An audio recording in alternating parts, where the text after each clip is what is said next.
Welcome everyone to the Miami Battalion channel. With me today, I have the pleasure of speaking with a U.S. Army veteran who works here at our battalion in our S3 shop, Robert Torrence, aka Mr. T. Thank you for this time. How you doing? All right, how you doing today? Not too bad.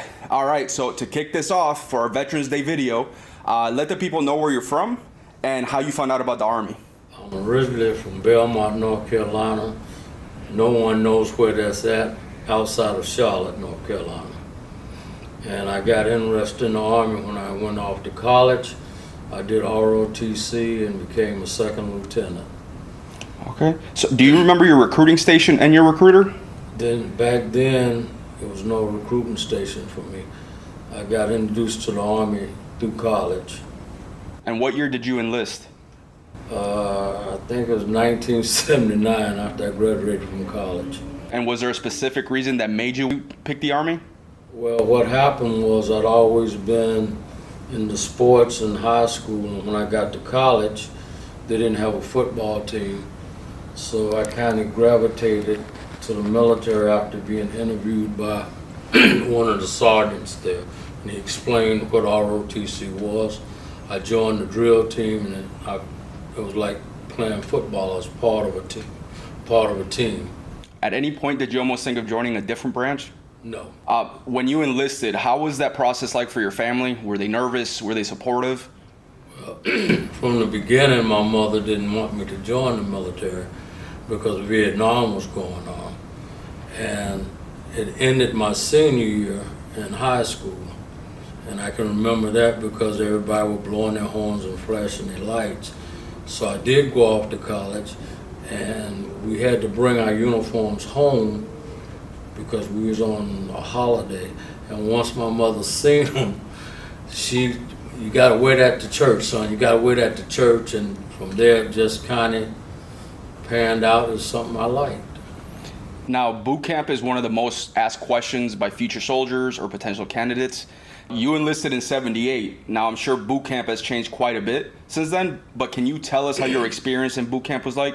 Yes, but first of all, by being in ROTC, we were doing that for 4 years before we actually went to boot camp. My junior year in college is when I went off to boot camp.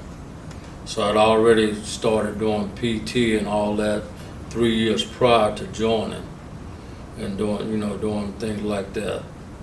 So when I joined, I think it was five different things you had to do, opposed to now I think it's what, 3 or 4? Mm-hmm. We had to do these things called monkey bars. We had to do some type of a jump and back and forth. So it's changed a lot. Matter of fact, we did PT in our boots. Now they do it in their sneakers. A lot of people, they find certain aspects of boot camp maybe harder than others, whether it's the physical aspect, mental aspect, being away from home, family and friends. Was there any aspect that was a little tough for you? Not really, because by going off to college, I was used to being away from my family. And then you make new friends and everything. And so to me, that didn't bother me that much. Now, you said you went officer route. What was your MOS? Back then it was called 42 Alpha, which is admin. What was that process like for you of getting recruited, becoming an officer? I do remember we were registering for classes, and this guy was sitting there at a table, and he was in his uniform, and he kept saying, hey, psh, come here.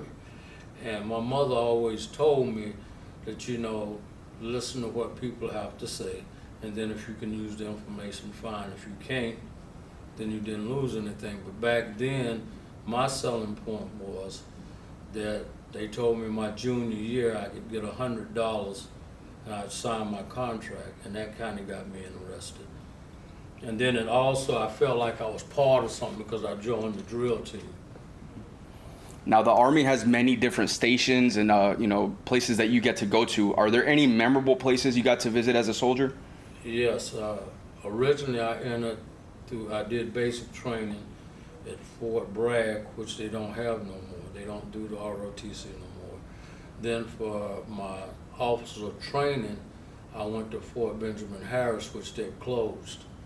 Then I ended up being stationed in Louisiana, Fort Polk, Louisiana. I stayed there for 3 years, and then I got out and joined the reserves, and I've been to several different posts because I was reservist. I've been to Fort Linwood.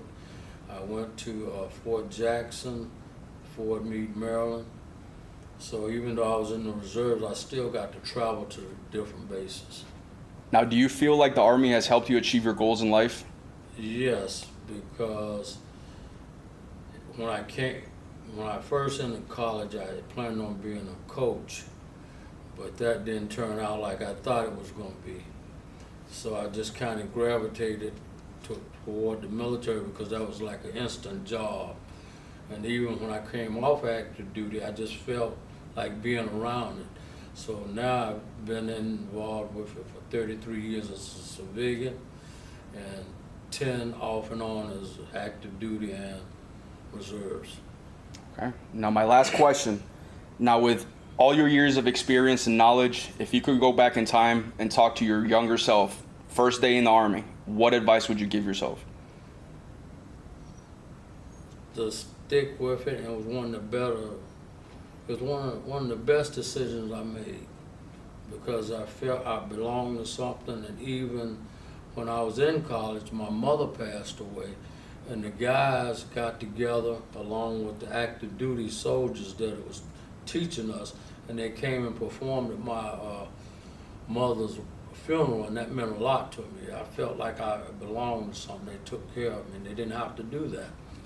So ever since then, I've always just felt like, hey, this is home.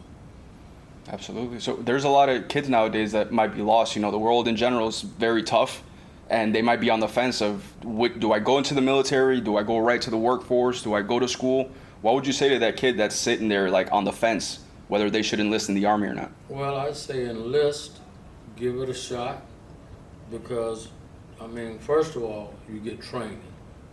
And a lot of places, when you come out of the military, they will pay for that training, and the fact that you know how to deal with people, you know how to give orders, you know how to take orders.